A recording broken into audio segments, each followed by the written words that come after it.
i va escriure aquest poema, que es va publicar en una revista al setembre o octubre, en una revista que feien els editors progres de Barcelona, que es deia La Mosca, que en van sortir només 2 o 3 números, i que hi havia unes coses així, i això, i el poema aquí, i allà, i en català, i no català, i vull dir, allò, quan diuen que contra Franco vivien millor, menteixen del tot, perquè no vivien millor.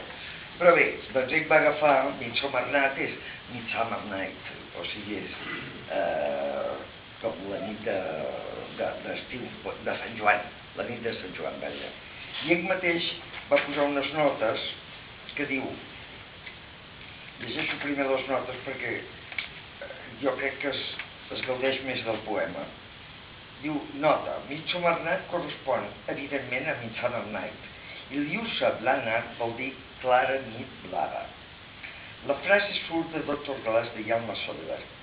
Traduint aquest llibre, es va donar la coincidència que el dia mateix de Sant Joan em va tocar el passatge que descriu una nit de Sant Joan. En l'efecte que la nit antiga de Tycho Gabriel Glass se'm va confondre una mica amb la meva nit precedent i que d'aquesta confusió es sortiria aquest poema. No sé si em pot servir de consol de pensar que no és pas el primer poema del món que resulta d'un cert estat de confusió mental i que tal com van les coses no serà segurament el darrer. Ara llegeixo el poema Midsommar Night. Vaig saltar encara una foguera. Menuda, l'última, només uns mots callats de sobte, lluça blanat. Murtre del símbol, murtre que viu, manent de l'una de fa tant de temps, i allà l'altra des de tan poc.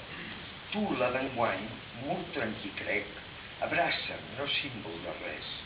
L'altre em vol fer creure, perenne obedient, serf d'una gleba, on he d'encendre corcats focs nous, cadires, mànecs, capçals dels llits d'estils llunyans.